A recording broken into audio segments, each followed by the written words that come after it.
আসসালামু আলাইকুম। জাপান বাংলাদেশ ব্লগে আপনাদের সবাইকে স্বাগতম। আমি হামিদ আজাদ জাপানের সেন্দাই থেকে বলছি। জব ভিসা নিয়ে বর্তমানে এক ধরনের সিন্ডিকেট শুরু হয়েছে, তো সেই বিষয়টাই নিয়ে আপনাদের সাথে আজকে আলোচনা করব।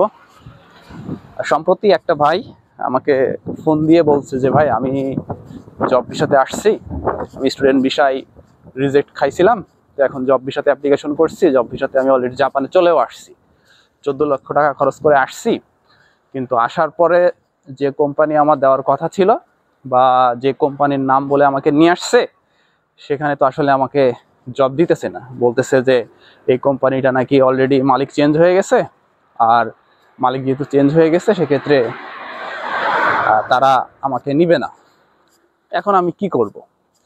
আর যে মূলত নিয়ে আসছে সে এখন তাকে কনস্ট্রাকশনে কাজ দিচ্ছে। মানে জাপানে কিন্তু কনস্ট্রাকশনের কাজগুলো কিন্তু অনেক কষ্ট হয়ে থাকে, আর সে অলরেডি বাংলাদেশ থেকে কম্পিউটার সায়েন্স সম্ভবত শেষ করে আসছে। তো এখন সে কি করবে? আর সে এমন একটা প্রতারণার ফাঁদে পড়ছে যে বাংলাদেশ থেকে যখন অ্যাপ্লিকেশন করে তখন কিন্তু তার কাছ থেকে কোনো টাকা পয়সাও নেয়নি। মানে বলছে যে ভিসা হইলে তারপর টাকা। ভাই, বাটপাড়ির একটা লিমিট থাকে, ঠিক আছে? আর আমরা আসলে বোকাটা কম না, আমরা যে আসলে সব দোষ দিব অন্যকে, বিষয়টা এরকম না। আমরা আসলে জাপানে আসতেছি, একজনের মাধ্যমে আসতেছি, হ্যাঁ ভিসা হওয়ার পরে টাকা সবই ঠিক আছে, কিন্তু আপনাকে যে জায়গায় নিয়ে যাচ্ছে বা যে জায়গায় নিয়ে যাবে অবশ্যই তো আপনার নিজেরও উচিত সেই জায়গাটায় খোঁজখবর নেওয়া। কথার কথা আমাকে একটা কোম্পানির কথা বলতেছে, এখন আমি সেই কোম্পানি সেই দেশে আছে কি না, কারণ আমি তো বাংলাদেশে থাকি, বাংলাদেশে থেকে আমি তো জাপানের খোঁজ দিতে পারবো না। তো সবার উদ্দেশ্যে একটা কথা বলবো, বর্তমানে এমন হচ্ছে। এখন অনেকের একটা প্রশ্ন থাকতে পারে, প্রশ্নটা কি, যে কোম্পানি না থাকলে কিভাবে সে সিওই তুললো বা কিভাবে কি ভিসার প্রসেসিং করলো?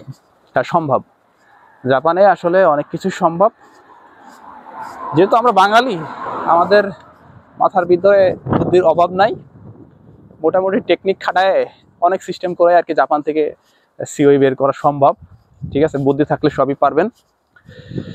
তো এখন যারা জব ভিসায় আসতে চাচ্ছেন তাদের উদ্দেশ্যে একটা মেসেজ দিব আমি। সেই মেসেজটা হচ্ছে, যদি আপনাকে কেউ ভিসা প্রসেসিং করে দিতে চায়, ঠিক আছে, ভিসা প্রসেসিং বলতে যে ধরেন আপনাকে জব ভিসাতে নিয়ে আসবে, কিন্তু আপনার কাছ থেকে আগে কোনো টাকা পয়সা নিচ্ছে না, বলছে যে হ্যাঁ ভিসা হওয়ার পরে টাকা। একটা জিনিস বুঝেন, ধরেন আপনি এখানে নিয়ে আসতেছেন একটা প্রতারণার ফাঁদ তৈরি করে। এখন আপনি একটা কন্ট্যাক্ট করতেছেন, 15 লক্ষ টাকার একটা কন্ট্যাক্ট করতেছেন, 15 লক্ষ টাকার একটা কন্ট্যাক্ট করে আপনি বলতেছেন যে হ্যাঁ আমার আগে কোনো টাকা পয়সা দেওয়া লাগবে না, ভিসা হইলে টাকা দিয়েন। আচ্ছা, ভিসা হইলে টাকা দিয়েন, আপনি তো সেই বাংলাদেশ থেকে তাকে টাকা দিয়ে আসতেছেন, তারপরে টাকা দিয়ে আসার পর এখানে দেখতেছেন যে আপনার চাকরি দিচ্ছে কি দিচ্ছে না, তখন পরে বুঝতেছেন, খারাপ লাগতেছে। তবে ভুল আপনাদেরও কিছু আছে। তো ভুলগুলো কিভাবে শুধরাবেন? আপনি যদি জব ভিসাতে আসতে চান কোনো এজেন্সির মাধ্যমে বা কোনো মানুষের মাধ্যমে, তাহলে আপনার যে কাজটা থাকবে সেটা হচ্ছে, আপনি প্রথমে ওই এজেন্সি বা ওই মানুষের কাছে প্রথমে শুনবেন যে আসলে আপনি কোন কোম্পানিতে আপনাকে দিবে বা কিভাবে আপনাকে, আপনার কাজটা মূলত কি হবে জাপানে এসে। তো সে হয়তো আপনাকে বলবে এই কোম্পানি দিব বা কাজটা এমন হবে। তো আপনার যে কাজটা হবে সেটা হচ্ছে, জাপানে যদি কোনো পরিচিতি ভাই ব্রাদার থাকে বা তাদের ওয়েবসাইটে চলে যাবেন, মোটামুটি সেইখান থেকে যতটুকু পারেন, ভাই হ্যাঁ বলতেছি না যে সব পারবেন বা সব জানতে পারবেন, বিষয়টা ওই রকম না, বাট যতটুকু জানতে পারেন বা যতটুকু জানতে পারবেন সেটুকু জানার চেষ্টা করেন।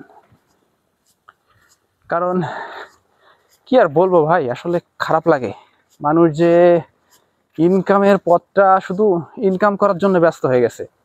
কেউ কখনো ভাবে না যে আমি একটা মানুষকে ওই ভিন্ন একটা দেশ থেকে আর একটা দেশে নিয়ে আসতেছি, একটা শিক্ষিত ছেলেকে, সে ভালো কাজ বলে নিয়ে আসতেছি, আর এখানে অন্যরকম কাজ দিচ্ছি, কনস্ট্রাকশনের কাজ, যেগুলো জীবনে সে করেনি বা তার করার প্রয়োজনও হয়নি বা প্রয়োজন হবেও না ভবিষ্যতে, অথচ সেই কাজে আমি এনে দিচ্ছি। এটা একটা ঘৃণিত অপরাধ ভাই, খুবই অপরাধ। আগে একটা সময় কিন্তু প্রতারণা হতো না, বিষয়টা এরকম না, কিন্তু এখন যেভাবে মানুষ প্রকাশ করতেছে, আগে হয়তো বা ওই প্রকাশটা এভাবে করতো না বা করেও না, বাট এখন কিন্তু মানুষ প্রতিবাদ করতে শিখে গেছে। তো আমার ওই ভাইটা যখন এই বিষয়গুলো জানাইলো, তো বিষয়টা আমার খুব খারাপ লাগলো। তো আমি চেষ্টা করব তাকে কোনোভাবে সহযোগিতা করা যায় কিনা। যদিও আমি সেন্দাইতে থাকি আর সে থাকে মোটামুটি টোকিওতে, যাই হোক আমার বড় ভাই আছে, তার মাধ্যমে ওখানে দেখি তাকে কিছু করতে পারি কিনা। তো সবার জন্য একটাই মেসেজ ভাই, আপনারা প্রতারণার ফাঁদ থেকে অন্তপক্ষে দূরে থাকার চেষ্টা করেন। আর যেটাই করেন, জব ভিসাতে আসেন, যে ভিসাতে আসেন, সমস্যা না, বাট একটু যাচাই বাছাই সুযোগটা একটু রাখেন, বা যাচাই বাছাই যেন করতে পারেন, এরকম একটা মাধ্যম রাখার চেষ্টা করেন, মানে যতটুকু আপনার সম্ভব হয় আর কি। ঠিক আছে, যাই হোক, সবাই সাবধান হবেন। আজকের ভিডিওটি এই পর্যন্ত। সবাই ভালো থাকবেন, সুস্থ থাকবেন। আল্লাহ হাফেজ।